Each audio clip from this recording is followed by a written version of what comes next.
basically creates a data set of all these different data points for students, including if they've been absent or not, and it tries to give them a risk score so advisors can go into this report and see, if they have students lately who have missed class or they're in higher risk categories, and to try to do outreach to those students to see if they can do anything to help them, because ultimately it's geared towards trying to help students persist and complete their programs.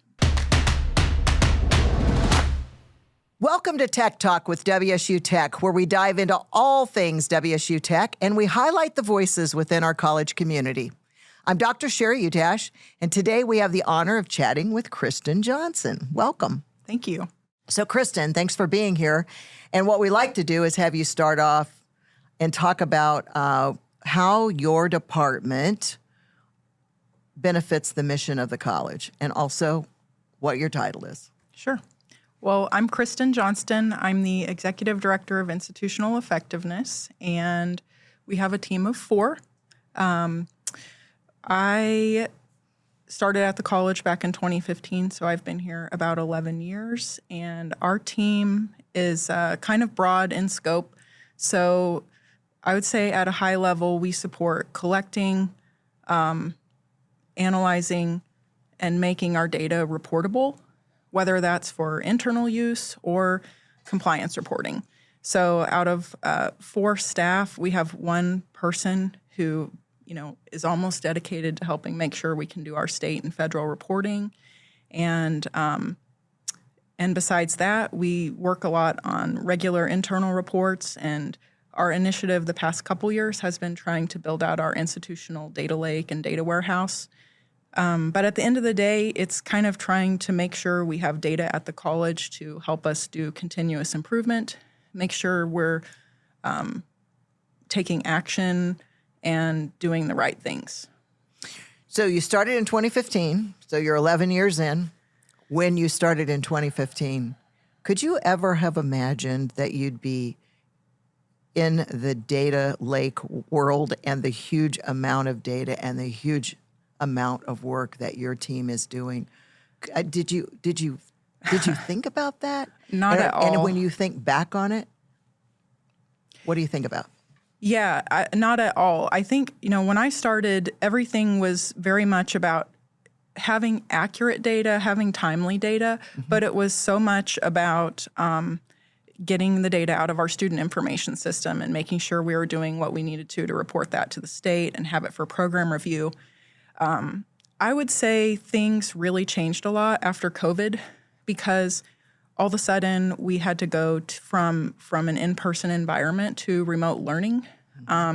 We were asking questions at the college about what is happening with our students. We don't see them every day. What is happening with our students? And so we started working at that time with our instructional technology staff to try to pull data manually out of the learning management system, try to pull data from our student information system, and literally in Excel try to combine this data to produce some reports on a weekly basis to show what % of students were actually logging in to the learning management system.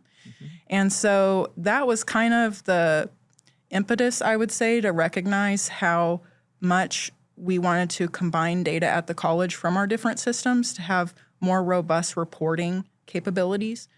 And that was really the start for us to start, looking at how can we make that happen. We've had a lot of support from the college, financial support, resources, and we've been able to have some vendor support to get, our Snowflake cloud solution in place. I love Snowflake. I love the name of that. I'm always like, I don't know who named that, but it's kind of catchy that you have a Snowflake data lake. Is that it? Am I right? Yeah, we like it. We do a lot of development. That's another thing that has changed is I would say the technical maturity of our area has had to evolve over time. So we have, instead of relying on the IT staff to do our coding work, we're doing that in our own department. We're getting a little bit of vendor support or a little bit of IT support where we need it. But yeah, with working with the different functional areas on looking through their data, figuring out what we need to get in the data warehouse, that's a big project, and it can't happen in a vacuum with just our department. It's a very much a collaborative effort across the college with different teams. Well, we're living in a world where data drives decisions, and it has to, and it's not just the data, but it's the analysis of the data as well. And so I know you and your team have done a lot of work to move us in that direction. Share about that. Sure. One of the examples that we've been working on the past year or two with bringing data together to make more decisions would be like our student retention risk dashboard for our advisors. And so I'll talk about the analysis side, but I'll kind of start by explaining what it is. It does combine our banner data with the Canvas data from the learning management system and EAB Navigate data on what's happening with students as far as having cases opened or alerts issued. And it basically creates a data set of all these different data points for students, including if they've been absent or not.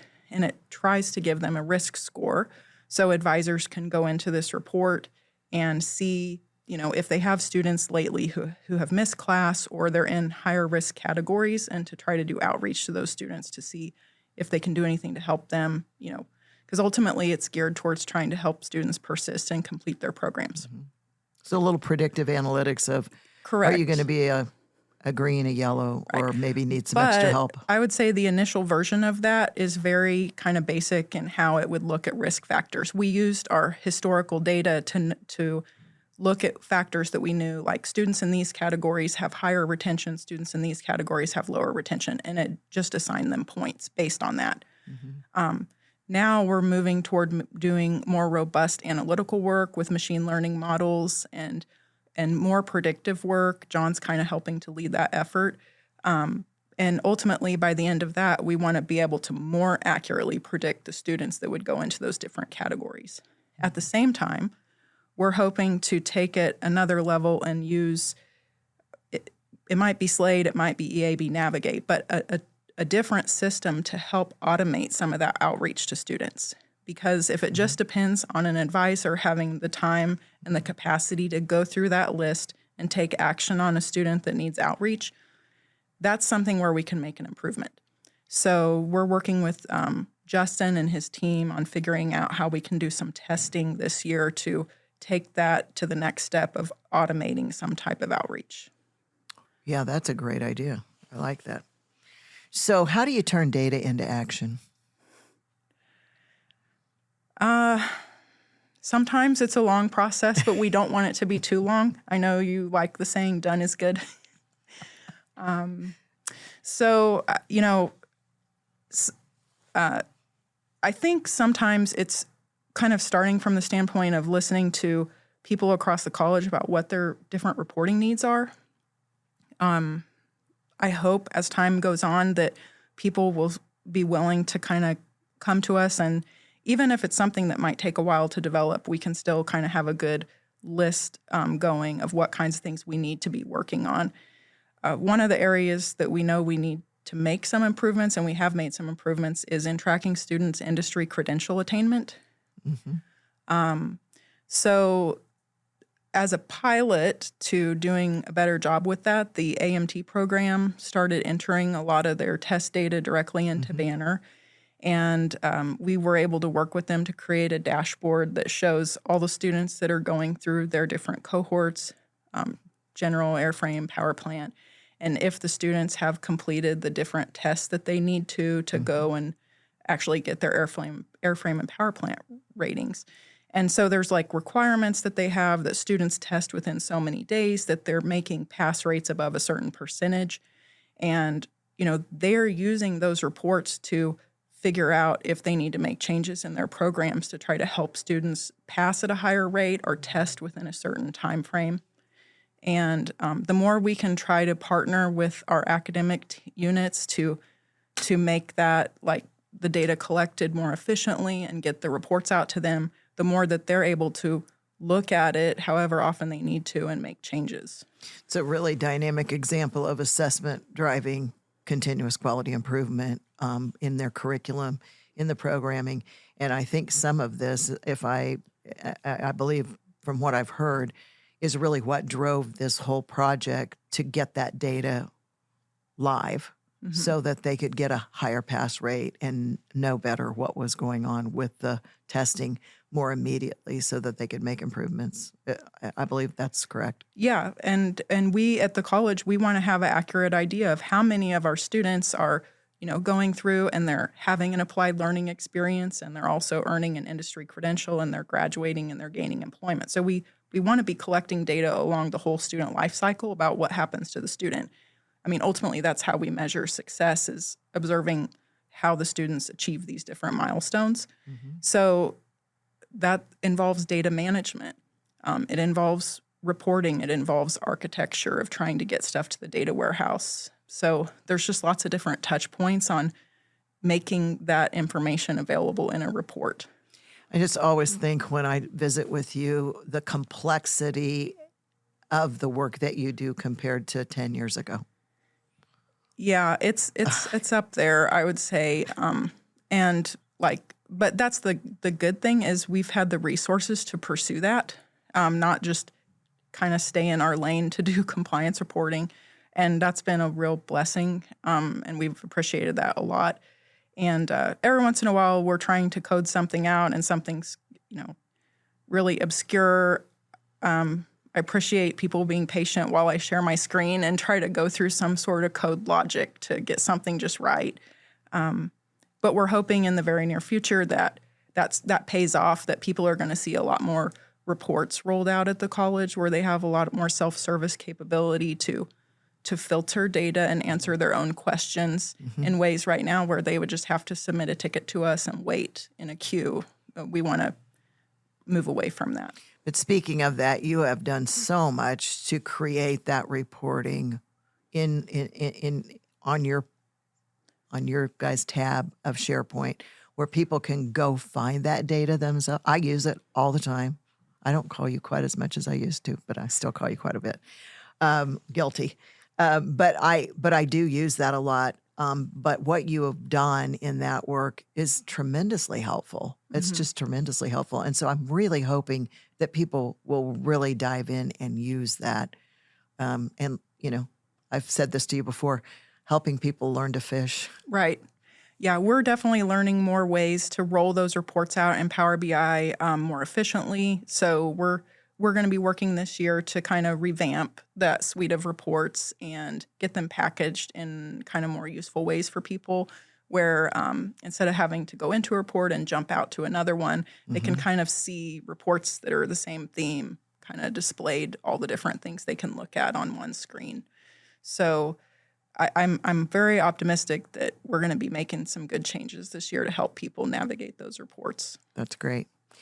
So I don't know that you could have imagined the complexity and the changes that have happened in the last 10. Where do we go from here? What's the next? I won't even go 10. What does the next 3 to 5 look like? Yeah, that's a really good question. Every time I hear, AI talked about at the college, I think about what does our department need to be doing to help with that?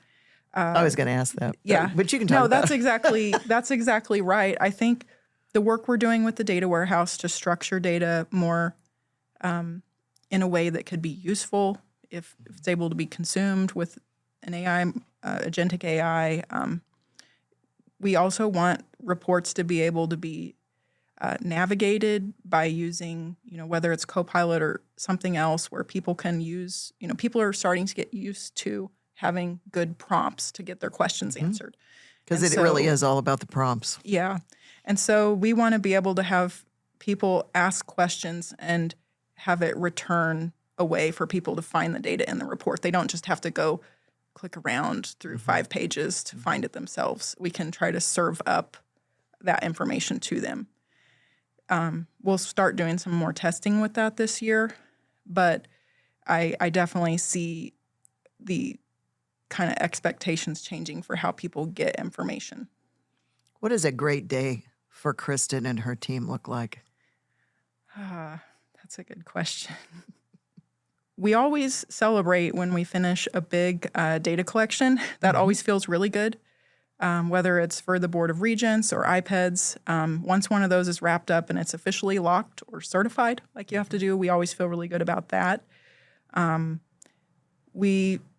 we close a big ticket or we get something in the data warehouse through the peer review process and kind of put it so it's ready to use and we're using it and things are looking good, those are good days. They are good days. They are good days. So how can the college community, faculty, staff, partners, best support the work that you and your team do? What do you need from us? I think we're going to try to develop better training resources, so having people not be afraid to ask questions, knowing the things we need to put into those, that would be super helpful. Continuing to identify data pain points out there across departments. I know we're collaborating with the IT department to start working on reporting roadmaps with different units. Historically, our department has been very focused on student data, but we know there's other areas of the college that want to expand their reporting, finance, HR, the student outreach for the K through 12, especially the K through 8 outreach that's going on with camps and things like that. So figuring out how we can see what kinds of data they're collecting, where that's being stored, how we might be able to incorporate that data into Snowflake or give them better reporting on it is on our action item list for this year. So don't be afraid to say, hey, we really want to be able to report on this data better. Help us identify what those needs are. And so we can try to work with other staff across the college to come up with some solutions. So I think that I can speak for the entire college, and I'm certainly speaking for myself as well, that we thank you for all the work that you do. You are a group of people that provide a very, very rich amount of information to us to help us in decision making. And I know that's going to continue to evolve and get better and better. I also just want to thank you.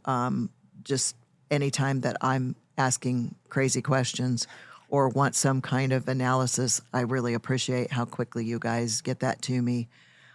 Just like the recent project that we have on Excel and CTE, that was great work, and I'm looking forward to sharing that with others. But on behalf of all of us, you are a true backbone of the work that we do, and we could not be moving in the direction we're moving as the college without you and your team. So kudos to you and to all your team. And it just, it's kind of nice to just take a moment and think back 11 years ago to where we're at today. And it's been an amazing transformation in your world, I know. Yeah, thank you. We appreciate that. And we all love what we do. We love the mission of the college. And I think most of us feel like we're in the right job at the college. So we're definitely introverts probably by nature a little bit, and we don't mind, being in our spreadsheets all day or whatever we're doing. And I have other people at the college tell me that they just couldn't do that, or that would be terrible. So. Well, that would be me, because I'm a bullet person and I like pictures. Yeah. Thanks for coming on Tech Talk today. Thank you for having me. You bet. Thank you for tuning into Tech Talk with WSU Tech. Be sure to subscribe so you never miss an episode. And until next time, stay connected. Keep exploring the incredible work happening here at WSU Tech.